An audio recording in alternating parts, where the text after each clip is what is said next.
শুনুন, আগে বলুন। দেখুন আমরা সিআইডি থেকে আসছি। সিআইডি? আমি আপনার কি হেল্প করতে পারি? এক মিনিট, একবার এই ফটোটা দেখুন। এরা কি কোনোদিন আপনার কাছ থেকে ক্যামেরা আর মাইক ভাড়া করে নিয়ে গেছিল এই 48 ঘন্টার ভেতরে? এক মিনিট দাঁড়ান, আমি চেক করে আপনাদের বলছি। আমি এক্ষুনি আসছি।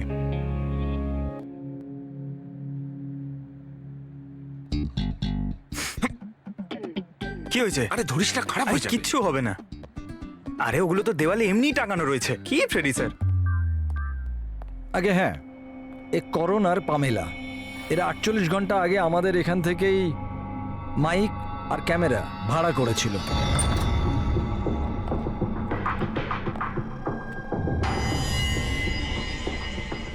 আপনারা কি জানেন মল্লিকার জীবনের ব্যাপারে? সত্যি কথা বলুন। স্যার, আমি আর আমার স্ত্রী থিয়েটার অ্যাক্টার্স। শায়লা আসলে আমাদের ফিনান্সিয়ালি অনেক উপকার করেছে। তো হি ইজ রাইট স্যার। আসলে আমাদের বলা হয়েছিল যে মল্লিকাকে অদ্ভুত অদ্ভুত প্রশ্ন করতে।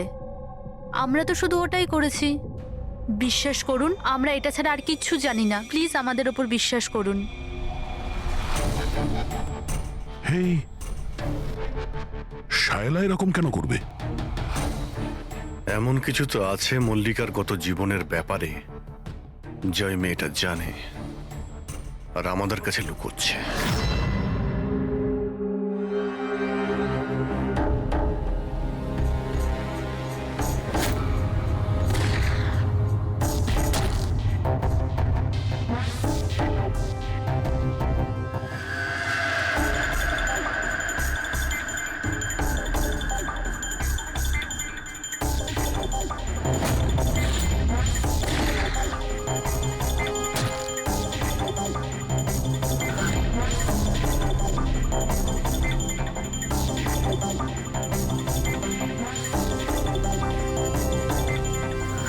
তাহলে এইটা হচ্ছে ওর মুখ।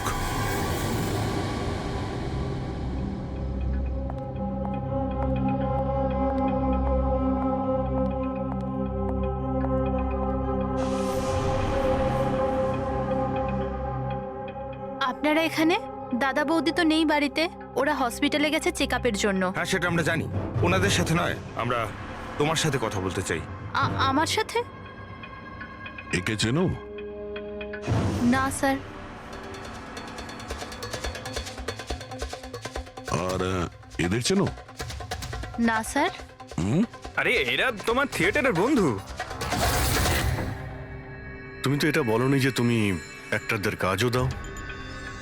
এই পার্টিতে তুমি ওদের ডেকেছিলে না, মল্লিকাকে ভয় দেখাতে আর উল্টোপাল্টা প্রশ্ন করার জন্য? এবার তাড়াতাড়ি বলে দাও, এসব তুমি কেন করেছিলে? কি জানো তুমি মল্লিকার ব্যাপারে? হ্যাঁ, ওর আগের জীবনের ব্যাপারে? আর সেই লোকটার ব্যাপারেও যার মৃত্যু তোমাদের বাড়িতে হয়েছে? আমি কিচ্ছু জানি না। মানে বলতে চাইছি, আমি মল্লিকার ব্যাপারে কিচ্ছু জানি না।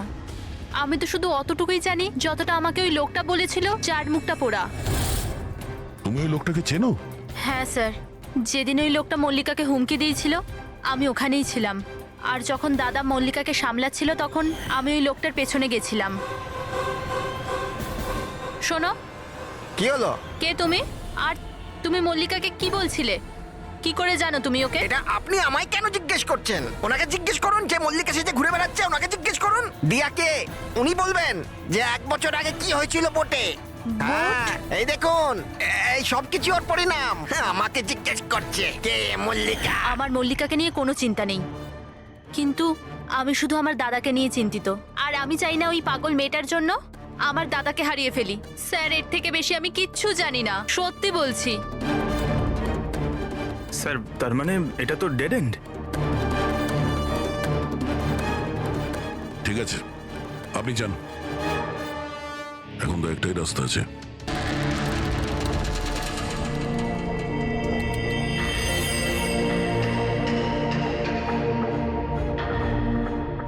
এমন যতগুলো কেস হয়েছে সব কটা দেখো 10 মাস থেকে 1 বছরের মধ্যে। এই সময় বেদান্তর সঙ্গে মল্লিকার দেখা হয়েছিল হসপিটালে। ওকে? Yes sir.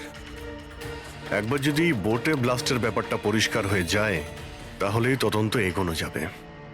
স্যার, হ্যাঁ, পেয়ে গেছি। এই দেখুন, 2016 নভেম্বরে একটা বোট ব্লাস্ট হয়েছিল কেরালায়। স্যার ওই বোটে 4 জন ছিল, হাজব্যান্ড ওয়াইফ, ওনাদের মেয়ে দিয়া, আর ওই বোটের মাঝি। বম ব্লাস্টের জন্য স্যার সবাই মারা গেছিল, শুধু ওই মাঝি ছাড়া। স্যার, এ তো মল্লিকা। মল্লিকা, দিয়া, এর ফ্যামিলি তার কে কে আছে? স্যার মাথুর ফ্যামিলিতে 4 জন মেম্বার, হাজব্যান্ড ওয়াইফ, ওদের মেয়ে দিয়া, আর ওর ভাই রতন। 1 মিনিট স্যার, এই যে এটা ওর ফটো, রতনের। এটা তো সেই লোকটা যার মৃত্যুটা গুলি লেগে হয়েছে বেদান্তর বাড়িতে। কিন্তু স্যার, গুলিটা মারলো কে? এখন এই সব প্রশ্নের উত্তর কেরালাতে গেলেই জানতে পারা যাবে।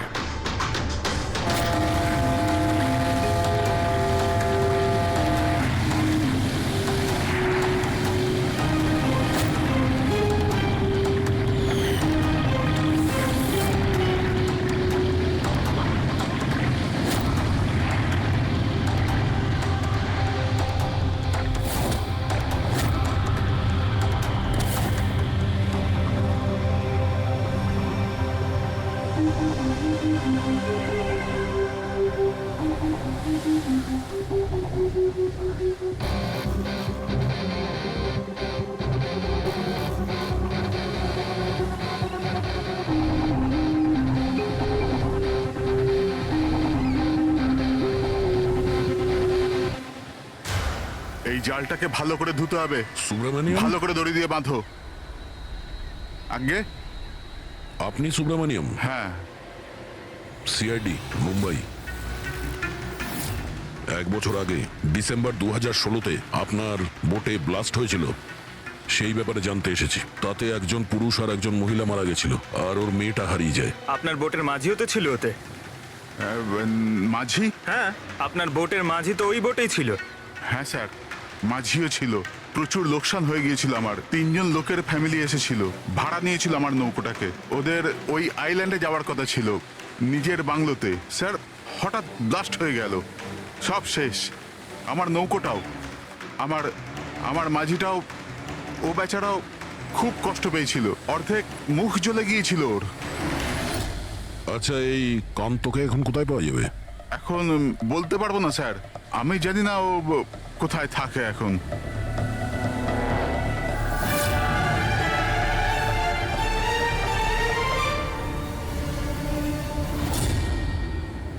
ইশারা কাকে করছিলেন? ইশারা? হ্যাঁ? ও স্যার, কে ওদিকে? স্যার, আমার স্যার।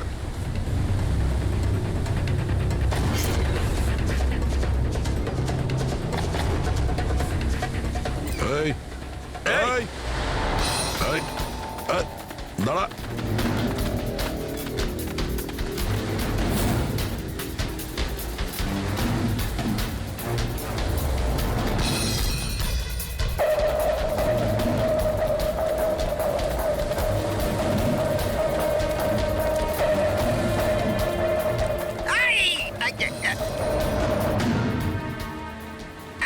ছেড়ে দিন আমায়, ছেড়ে দিন আমায়, মুখটা ছেড়ে তো দিন। দেখা। তুমি, হ্যাঁ, তুমি মল্লিকাকে মারতে চেয়েছিলে, হ্যাঁ, আর রতনকে মারার জন্য বেদান্ত ম্যানসনে ঢুকে গেছিলে, তাই তো? এই আবার যাবো। আর ওখান থেকে পালিয়ে এখানে চলে এসছো লুকানোর জন্য? না কেন করেছো তুমি এটা, বলো? না না স্যার, আমি কাউকে খুন করিনি। আমি লুকোনোর জন্য পালাচ্ছি না, আমার প্রাণ বাঁচানোর জন্য পালাচ্ছিলাম। আচ্ছা, রতন মরে যাওয়ার পর আমাকে এখানে আসতেই হলো। আপনারা এখনো বুঝতে পারলেন না? ওই মল্লিকা পুরোপুরি পাগল। ও মল্লিকা বিপদে নেই, দিয়া নিজেই বিপদ। কি বাজে কথা বলছো? হ্যাঁ, ওই বেচারি তো অসুস্থ, আর তুমি ওকে সবসময় বিরক্ত করছিলে। না স্যার, ওই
তাড়াতাড়ি এসো, তাড়াতাড়ি এসো, নাহলে কেবিনে আবার বন্ধ করতে হবে আগের মতো।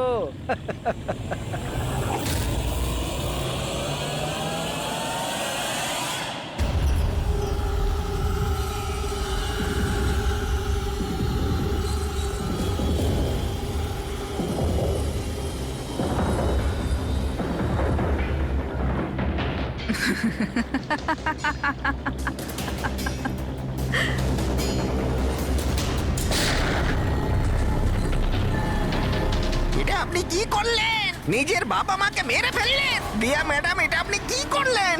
কে দিয়া ম্যাম? আমার নাম সোনিয়া। সোনিয়া দুজনকে কোনো দিন ছাড়ে না। এক, যে ওকে ঘরে বন্দি করে। দ্বিতীয়, যে ওকে খারাপ কাজ করতে দেখে আমাকে নেয়। মারবেন না।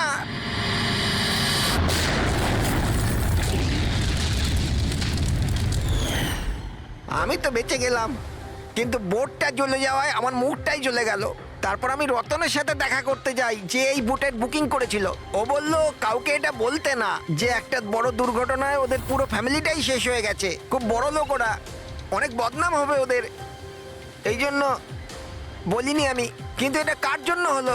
ওই মাথুর বাবুর মেয়ে দিয়া, ওর পাগলামির জন্য। পাগলামো? হ্যাঁ, দিয়া, যাকে আপনারা মল্লিকা ভাবেন না, ওর দ্বিতীয় রূপ সোনিয়া। ওর ভেতরে একটা ভয়ঙ্কর পাগল খুনি বাস করছে।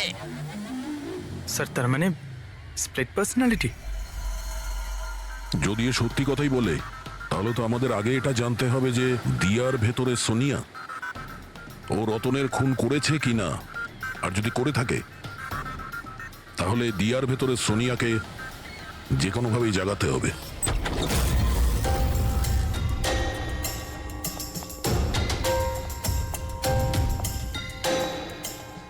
মিস্টার বেদান্ত, আপনি কিছুক্ষণের জন্য এখান থেকে চলে যান তো। আরে কিন্তু আপনারা এসব করছেনটা কি? তুমিও চলে যাও এখান থেকে। কিন্তু কিছু বলুন তো, ব্যাপারটা কি? সবকিছু বলবো, আপনি আগে এখান থেকে চলে যান প্লিজ। যান যান বাইরে। যান, তুমিও যাও। না না, আপনি না, আপনি ওখানে বসুন। স্যার, আপনি বসুন ওখানে। বেদান্ত, চলুন বসুন ওখানে। কি হয়েছে স্যার? সব ঠিক আছে? কিছু হয়নি, এবার হবে। আজকের পর থেকে না আপনি বেদান্তর সঙ্গে দেখা করবেন, আর না ওর বোনের সঙ্গে। শুধুমাত্র এদের দুজনের সঙ্গেই না, তুমি কারোর সঙ্গে দেখা করবে না। হ্যাঁ, কিন্তু কিন্তু বাদ দাও। একটা কথা পরিষ্কার করে শুনে রাখো সোনিয়া, না তুমি কারোর সঙ্গে দেখা করবে, আর না কারোর সঙ্গে কথা বলবে। আর আমাদের পারমিশন ছাড়া তুমি এই বাড়ি থেকে এক পাও বাইরে রাখবে না। এই বাড়িতে তুমি বন্দি। সোনিয়া, কেন কেন কেন যাব না? যাব, নিশ্চয়ই যাব, যাব। এইভাবে কথা বলবে না, আমি যাবই। তুমি কোথাও যাবে না। তুমি এইভাবে কথা বলবে না। বাইরে যাওয়া তো দূরের কথা, এই জলটা এখানে রাখা রইল। আমাদের পারমিশন ছাড়া তুমি এই জলটাও খেতে পারবো না, বুঝেছো?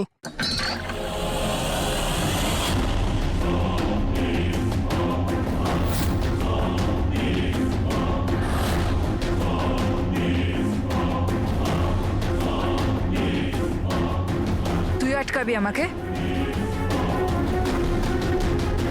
নাকি তুই? সোনিয়া নিজের ইচ্ছার মালিক। সোনিয়াকে কেউ আটকাতে পারবে না, সোনিয়াকে কেউ আটকাতে পারবে না।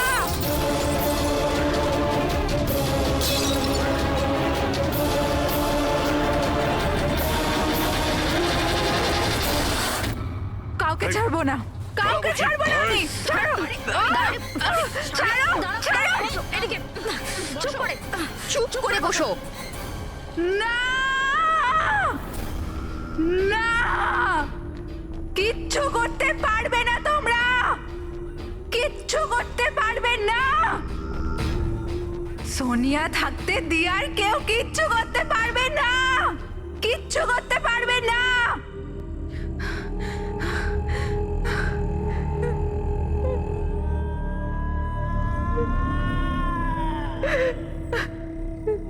বাবা মা এরকমই করেছিল। দিয়াকে ঘরে বন্ধ করে দিত। কেউ এলেও দিয়া একাই বসে থাকতো, কেউ আসতো না।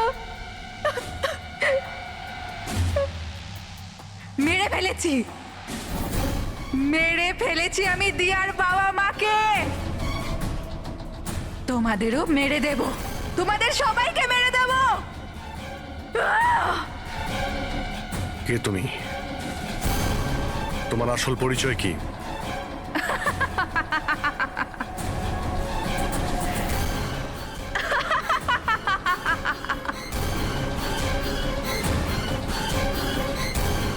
আমি কে? আমি দিয়া, আমাকে বাঁচাও। আমি দিয়া, প্লিজ আমাকে বাঁচাও, প্লিজ। রতনকে তুমিই মেরেছো না? হ্যাঁ, যাতেও বেদান্ত আর শায়লাকে তোমার আসল পরিচয় না দেয়, তাই তো? এটা কি বলছেন স্যার? রতন এখানে এসেছিল? রতনের ডেথ কি এই বাড়িতেই হয়েছিল? আমার বাড়িতে রতনের ডেথ হয়েছে? ভালো হয়েছে। খুব বিরক্ত করতো আমাকেও। যদি আমি ওকে গুলি মারতে পারতাম কত মজা হতো। সবাই মরে যেত আমারই হাতে, তোমাদের সবাইকে আমিই মেরে ফেলবো।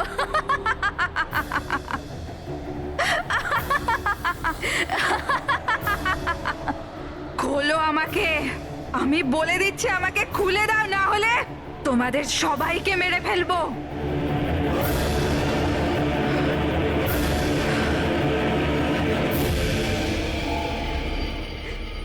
ছেড়ে দাও না দিয়াকে, প্লিজ প্লিজ আমায় ছেড়ে দাও। আমি কিচ্ছু জানি না।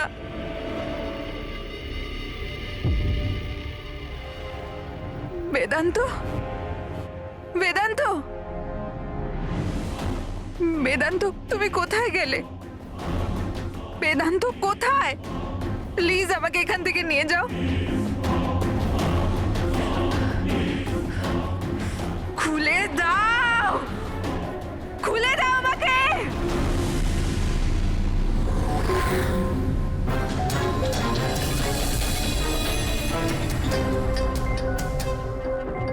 এই হচ্ছে সেই বন্দুক যেটা থেকে গুলি করা হয়েছে।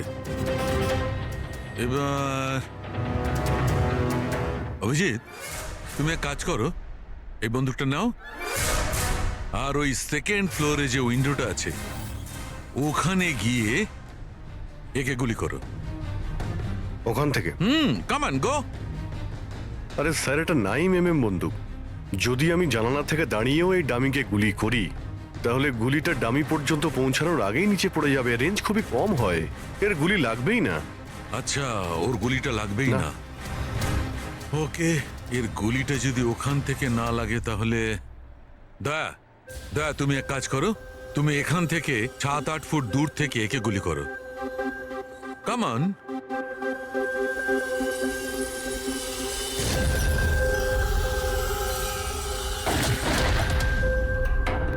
আপনি প্রমাণ কি করতে চাইছেন ডক্টর সালুখে? দয়া এটাই যে মল্লিকা বিপজ্জনক হতে পারে, খুনিও হতে পারে, কিন্তু ও নিজের ভাই রতনকে মারেনি। কি বেসিসে তুমি এটা বললে? আমি বলছি, দয়া, যখন তুমি একে গুলি মেরেছো এই গুলিটা সিধে এখানে গিয়ে লেগেছে এর খুলিতে নিচের দিকে। হ্যাঁ, যদি এই গুলিটা সেকেন্ড ফ্লোর থেকে ছোঁড়া হতো তাহলে অভিজিৎ যেমন বলেছে ওই গুলিটা এখানে এসে পৌঁছতোই না, নিচে পড়ে যেত। আর মনে করো যদি ওটা খুব পাওয়ারফুল গান হয়, গুলি একে লেগেও যায়, তাহলে গুলিটা এর ওপর থেকে নিচের দিকে লাগতো, কারণ গুলিটা এইভাবে আসতো এই ওপর থেকে নিচের দিকে। কিন্তু আমি যে ক্ষতটা পেয়েছি ওটা একদম সিধে গেছে, সিধে। সেই জন্য মল্লিকা এই গুলিটা চালায়নি। স্যার, কিন্তু যদি মল্লিকা গুলি না চালায় তাহলে কে চালালো? এই গুলিটা যেই চালিয়ে থাকুক ও এখানেই ছিল, এই গ্রাউন্ড ফ্লোরে, এরই আশেপাশে। তার মানে স্যার, ও পার্টিতে উপস্থিত ছিল। আর যখন পার্টিতে ছিল তাহলে পার্টির জামা কাপড় পরেছিল। আর যদিও গুলি চালিয়েই থাকে তাহলে ওর কাপড়ে গান পাউডারও থাকবে। কারেক্ট। বেদান্তর বন্ধু মল্লিকা আর ওর ননদ আর ওই যে দুজন নকল রিপোর্টার ছিল না, ওদের সবার ড্রেস নিয়ে আসো, ওদের না জানিয়ে।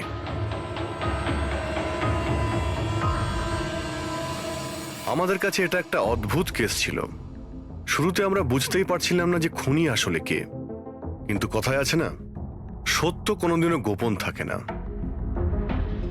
ও মল্লিকাকে হুমকি দিয়েছিল, ভয় দেখিয়েছিল, এটা সত্যি।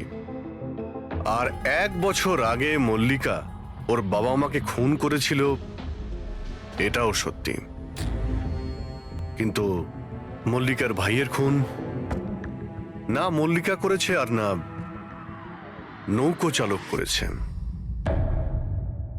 রতনের খুন সেই করেছে যে রতনের খুব কাছে দাঁড়িয়েছিল, একদম কাছে। আর সে শুরু থেকেই আমাদের চক্রব্যূহতে ফাঁসিয়ে রেখে দিয়েছিল, আর আমরা ঘুরেই যাচ্ছিলাম। শেষ পর্যন্ত সে তারই চক্রব্যূহতে ফেসে যায়। ও আমাদের অনেক মিথ্যে কথা বলেছে, অনেক মিথ্যে, কিন্তু সত্যি বেশি দিন গোপন থাকে না।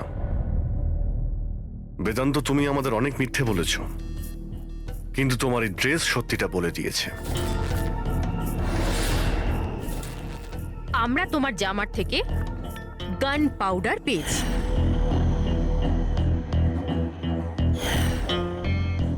আমি রতনকে গুলি মেরেছিলাম।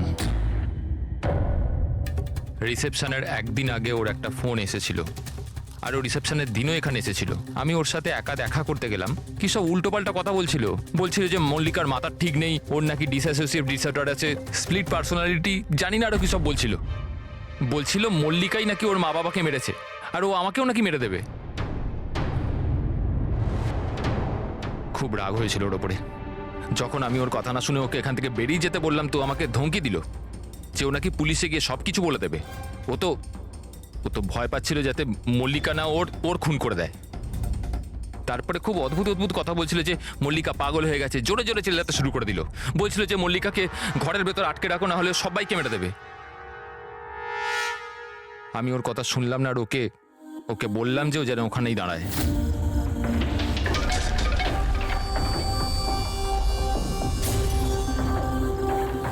ওকে আমি নিজের প্রাণের থেকেও বেশি ভালোবাসি। আর ওই রতন, আরে এই রতন ওকে পাগল বলছিল, ওকে জেলে পাঠাতে চাইছিল। সব কিছু শেষ হয়ে যেত, মল্লিকার জীবন, আমার ইমেজ, এই সব কিছু শেষ হয়ে যেত। সেটা তো মিস্টার বেদান্ত ধরে নাও শেষ হয়েই গিয়েছে।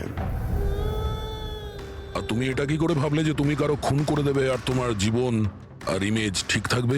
হ্যাঁ, মল্লিকা ওরফে দিয়া এই অপরাধ অজান্তে করেছে, সজ্ঞানে করেনি। কিন্তু তুমি সবকিছু জেনে এই অপরাধ করেছ। সেই জন্য মল্লিকা যাবে অ্যাসাইলামে, আর তুমি যাবে গরাদের ভিতরে।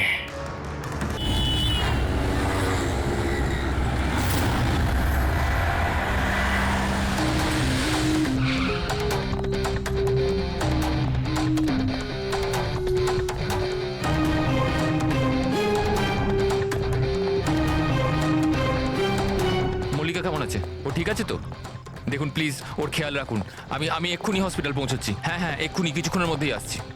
ওকে, থ্যাংক ইউ। আচ্ছা, আপনি কি ফোন করেছিলেন? হ্যাঁ, আমি ফোন করেছিলাম।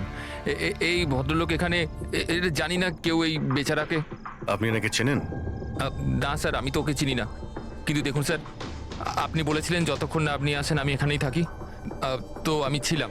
এবার আমার হসপিটালে যেতে দিন, আমার ওয়াইফ হসপিটালে ভর্তি। গুলি সোজা মাথায় লেগেছে, মনে হচ্ছে এখনো ভেতরেই আছে।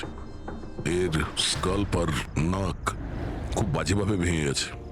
চোয়ালটা ভাঙেনি, কিন্তু একে শনাক্ত করা খুব মুশকিল। মুখ একদম নষ্ট হয়ে গেছে, ফেসটা রিকনস্ট্রাকশন করতে হবে। স্যার প্লিজ আমাকে হসপিটাল যেতে দিন। দেখুন, সরি, আমরা আপনার অবস্থা বুঝতে পারছি, কিন্তু এখানে কি হয়েছিল সেটা না জেনে আপনাকে যেতে দিতে পারছি না। Please sir. দেখুন, আমি জানি যে আপনি এই লোকটাকে চেনেন না, কিন্তু এর মৃত্যু আপনার কম্পাউন্ডে, আপনার বাড়িতেই হয়েছে। এটা কোনো কোইন্সিডেন্স তো হতে পারে না, কিছু তো ব্যাপার আছে। দেখো তো আশেপাশে কোনো বন্দুক পাও কিনা। স্যার,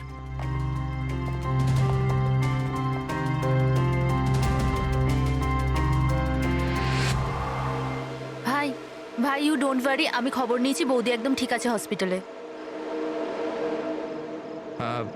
স্যার, এ আমার বোন শায়লা। রিসেপশনের পুরো ফাংশনটা এই অর্গানাইজ করেছিল। হ্যাঁ স্যার, আমরা সবাই ফাংশনে বিজি ছিলাম, তখনই গুলি চালানোর আওয়াজ শুনতে পেলাম আমরা। তার আগে কি কি হয়েছিল আমি আপনাকে বলছি। স্যার, 2 দিন আগেই আমার বিয়ে হয়েছে মল্লিকার সাথে, আর আজকে ছিল রিসেপশন। সব কিছু ঠিকঠাক চলছিল। মল্লিকা আমার সকল বন্ধুদের সাথে, সব কালিগদের সাথে আলাপ করছিল। হ্যাঁ, কিছু লোক ছিল যাদের মল্লিকাকে নিয়ে প্রবলেম হচ্ছিল, কারণ ওরা ভাবছিল মল্লিকা আমার স্টেটাসের সমান নয়। বেদান্ত এই মেয়েটাকে বিয়ে করেছে, আর কোনো মেয়ে পেল না? কমসে কম কোনো নিজের স্ট্যাটাসের মেয়েকে নিয়ে আসতো। জানি না কোন বস্তি থেকে নিয়ে এসেছে একে। আই এম শিওর যে এই একে ফাঁসিয়েছে। কিন্তু আমার এইসব কথায় না তো কোনো সমস্যা হয়েছে, না তো হবে। হঠাৎ আমি দুজনকে পার্টিতে আসতে দেখলাম, একটা লোক এবং একজন মহিলা, হাতে ক্যামেরা, গলায় আইডি কার্ড। আমি ভাবলাম হবে হয়তো কোনো রিপোর্টার। তারপর মল্লিকার সাথে কথা বলা শুরু করলো। কে জানে কি জিজ্ঞেস করছিল ওকে, কিন্তু মল্লিকা ওদের কথা শুনে যেন বিচলিত হচ্ছিল। ও ভেতরে চলে গেল। আমি ভাবলাম আমি গিয়ে ওকে আটকাই। আমি রিপোর্টারগুলোর পিছু নিতেই যাচ্ছিলাম কি কেউ একজন আমায় ডাকলো।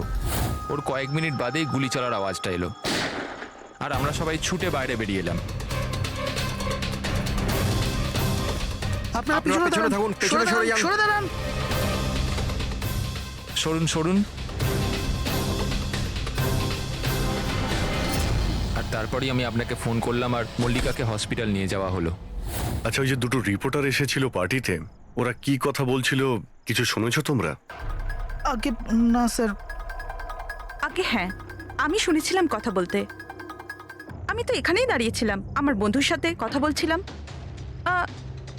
রিপোর্টারের নাম পামেলা আর করণ, আর ওরা বম্বে ক্রনিকল টাইমসের ছিল। গুড, এ তো খুব ভালো কথা। আর কিছু শুনেছিলেন?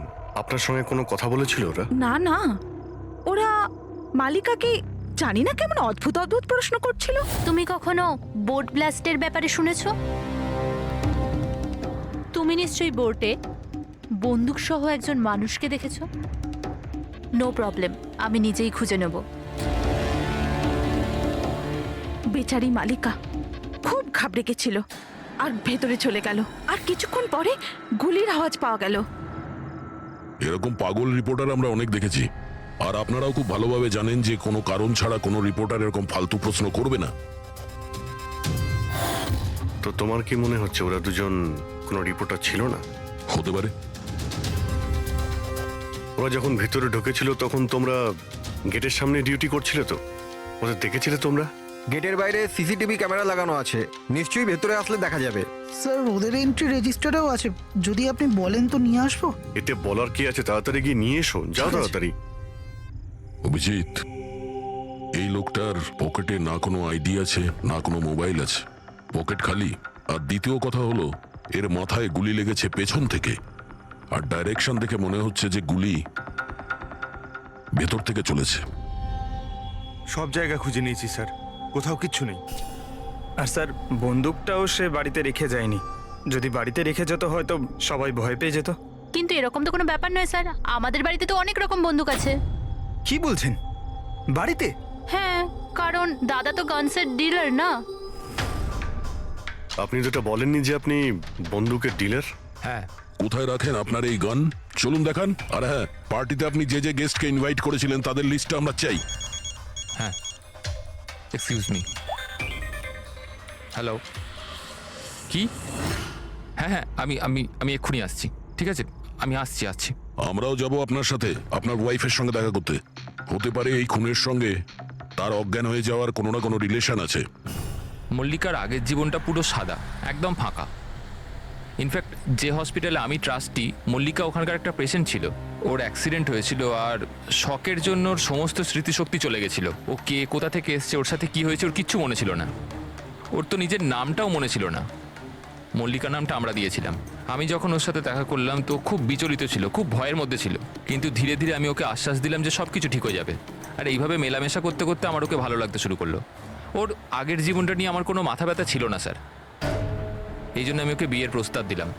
কিন্তু স্যার, যবে থেকে মল্লিকা আমার জীবনে এসছে, ওর জীবনটা বিপদের মধ্যে পড়ে গেছে। তার মানে কি কি বলতে চাইছেন আপনি? স্যার, আগের সপ্তাহে আমরা সিটি স্কোয়ার মলে গেছিলাম।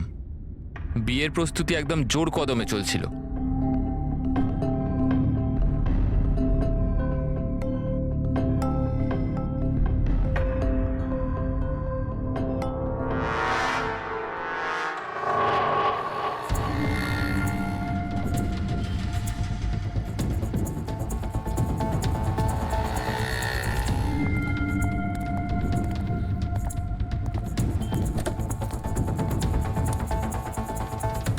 ম্যাডাম, মনে হচ্ছে আমি আপনাকে আগে কোথাও দেখেছি। আমায়? চিনতে পারলেন না আমাকে? না, আমি চিনি না আপনাকে। কি বলছেন চিনতে পারলেন না? এই দেখুন পোড়া মুখ, বোট, কিছু মনে পড়ছে না আপনার? না সরি, আমি আপনাকে চিনি না। কি বলছেন আপনি চিনতে পারছেন না? আমি জানি তো আপনি দিয়া ম্যাডাম, তাই না? আপনার কিছু ভুল হচ্ছে। আমার নাম মল্লিকা। আরে আপনি দিয়া ম্যাডাম তো। বোটে আপনি এসেছিলেন আপনার জন্মদিন পালন করতে, মনে নেই? না। নেই কি করে? আপনি মনে করুন। আরে আমার হাত- এই দেখুন আমার পোড়া মুখ। হাত ছাড়ো। আমার কোনো ভুল হতেই পারে না। আপনি চিনতে এই, পারছেন না আমাকে? ছাড়ো গে, আমি ছাড়ো চিনি গে। না আপনাকে। হাত দিচ্ছিস কেন কি গায়ে? বলছেন কি? উনি তো আমাকে চেনেন, দিয়া ম্যাডাম। এনার জন্যই আমার মুখটা পুড়ে গেছে, এখন আমাকে চিনতেই অস্বীকার করছে। তুই এখান থেকে বেরো, না হলে কিন্তু আমি পুলিশকে ডাকবো। আরে পুলিশ! আরে পুলিশ! এই, দাঁড়া, দাঁড়া। পুলিশকে ডাকবে ও। কিছু হয়নি, it's all right, it's all right. চলো চলো, তুমি গাড়িতে বসো। সেই লোকটা আর কোনোদিন সামনে এসেছিল? না স্যার, কিন্তু ওর দুদিন পরে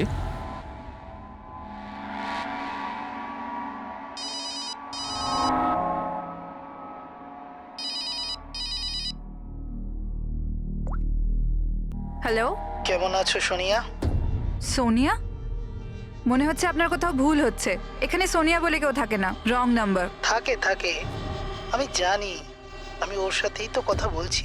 আর খুব তাড়াতাড়ি আমি তোমার কাছে আসব, তোমার কাছে, তোমাকে মারার জন্য। বেদান্ত, তোমার এই ঘরে যে লোকটা মারা গেছে তার সঙ্গে এর নিশ্চয়ই কোনো সম্পর্ক আছে। হতে পারে ও তোমার ওয়াইফকে মারতে এসেছিল কিংবা হুমকি দিতে এসেছিল। কিন্তু একটা কথা সত্যি যে এটা সেই লোক না যার মুখে ক্ষত ছিল। আমরা চেক করেছি, কিচ্ছু ছিল না। কিন্তু 100% কোনো না কোনো কানেকশন তো আছে।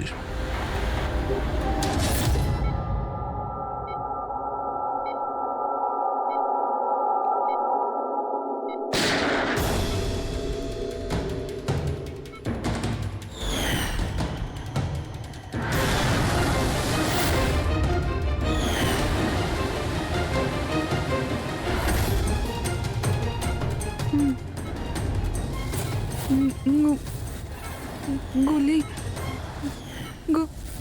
গুলি, না না।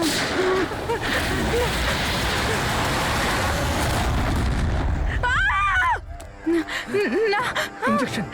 না, কাম ডাউন, কাম ডাউন। আমাকে ছেড়ে দাও। আমি কিছু করিনি, ছেড়ে দাও। Mallika, are you all right? Relax, তুমি হসপিটালে আছো, একদম সেফ আছো। মল্লিকা, মল্লিকা, মল্লিকা কেমন আছো তুমি? হ্যাঁ, ও গড, কেমন, ঠিক আছো তো তুমি? ঠিক আছো? ডক্টর ইশান্ত, আপনি বলছিলেন যে বেদান্তকে, যে মল্লিকা একটু অস্থির হচ্ছিল, কিছু বিড়বিড় করছিল। কি হয়েছিল ওর? আসলে মল্লিকা যখন জ্ঞান ফিরল, খুব অদ্ভুত ধরনের কথা বলছিল। এরকম মনে হচ্ছিল যেন ও এখানে তো আছে, কিন্তু ওর মস্তিষ্ক অন্য কোথাও। মানেটা কি? এরকম মনে হচ্ছিল যেন ও কোনো পুরনো ঘটনার কথা মনে করছিল। ওর অবচেতন মন যেন ওই ঘটনাটাই দেখছে।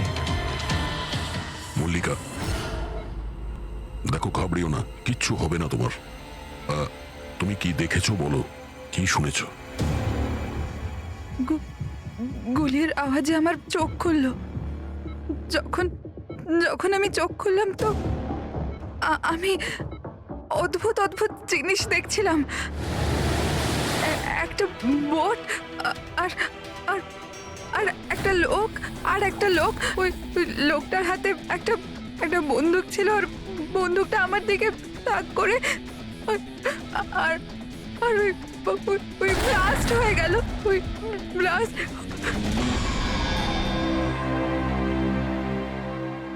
ডাক্তারবাবু, এমনটা তো নয় যে মেডিকেশনের জন্য ওর হ্যালুসিনেশন হচ্ছে, কারণ আমি কখনো ওকে কোনো বোটে নিয়েই যাইনি, তো জানি না, বুঝতে পারছি না তো আমি কিছু। ভালো হতে পারে যে তোমার সঙ্গে দেখা হওয়ার আগে কোনো বোটে গেছিল। হ্যাঁ, তবে তুমি তো বলেছিলে না যে তুমি যখন ওর সঙ্গে দেখা করেছিলে ওর আগের জীবনের কথা কিছু মনেই ছিল না? এক্স্যাক্টলি। এরকম মনে হচ্ছিল যেন ওর কোনো পুরনো ঘটনা বা ওর জীবনের কোনো মুহূর্ত ওর মস্তিষ্কে নাড়া দিচ্ছে। ডাক্তারবাবু, আপনি তাহলে বলতে চাইছেন যে এটাও মল্লিকার জীবনের গল্পের একটা অংশ? হতে পারে সেটা। আমাদের সাবকনসিয়াস মাইন্ড কখনো কখনো কোনো ঘটনাকে, ওর মেমোরিকে মনের মধ্যে আঁকড়ে ধরে রাখে। আর ওই ঘটনার সঙ্গে সম্পর্কিত কোনো ঘটনা বা জিনিস সামনে আসে, তাহলে ওই ঘটনাটা আবার পুনরায় মনে আসে। বেদান্ত, মনে হচ্ছে তোমার ভয় ঠিকই ছিল। মল্লিকার জীবনের ঝুঁকি আছে। ওই লোকটা যে তোমার বাড়িতে মারা গেছে ওই ষড়যন্ত্রের সঙ্গে যুক্ত আছে। কিন্তু এটা আপনি কিভাবে বলতে পারেন? সেই কারণেই তো করোনার পামেলা মল্লিকাকে উল্টোপাল্টা প্রশ্ন করছিল যে তুমি কখনো কোনো বোটে চেপেছো কিনা, কিংবা কোনো লোককে বন্দুক হাতে দেখেছো কিনা। এই কেস একটা অন্যের সঙ্গে যুক্ত। প্রথমে তো এটা জানতে হবে বেদান্তর ঘরে ওই গুলিটা চালিয়েছে কে।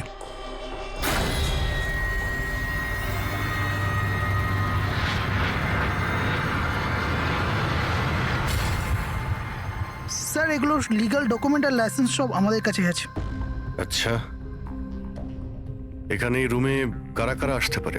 এখানে বেদান্ত স্যার, মল্লিকা বৌদি আর শায়লা ম্যাডাম ওনার বন্ধু আসতে পারে। অদ্ভুত তো, এখানে তো সবাই আসতে পারে। অনেকে এখানে আসতো, তার মানে তো যে কেউ বন্দুক নিয়ে এখান থেকে ইউজ করতে পারে। স্যার, হ্যাঁ স্যার, এরা দুজন রিপোর্টার সেজে এসেছিল। সিসিটিভি ফুটেজে ধরা পড়েছে। মিডিয়া অফিসগুলো থেকে খোঁজ নিয়ে জানতে পারলাম যে এরা কোনো অফিসেই কাজ করে না। নকল রিপোর্টার? ঠিক আছে, এদের ব্যাপারে খোঁজ নাও আর এখানকার সমস্ত বন্দুক বাজেয়াপ্ত করো।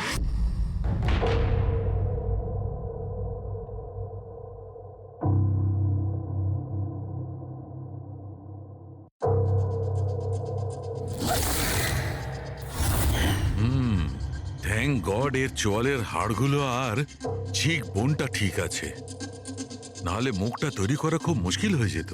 বেশিরভাগ খুলিটা তো ভেঙে চৌচির হয়ে গেছে। যাই হোক, এই হাড়গুলো দিয়ে তো মুখটা বানানো যেতে পারে।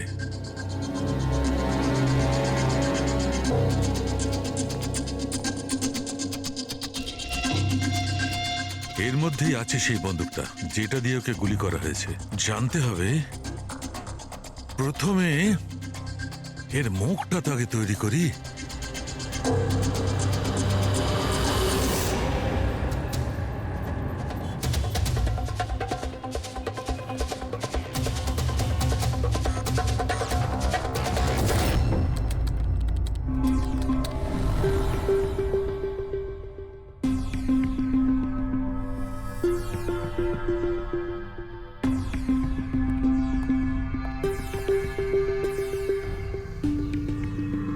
মল্লিকার কাছে যে সোনিয়ার নাম করে হুমকি দেওয়া ফোন আসছিল, সেটা পিসিও থেকে আসছিল। সেখান থেকে খুঁজে বের করা খুব মুশকিল। আর এই লোকটা মানে অর্ধেক পুড়ে যাওয়া লোকটা যে ওকে ভয় দেখাচ্ছিল, এর কোনো ক্রিমিনাল রেকর্ডও নেই।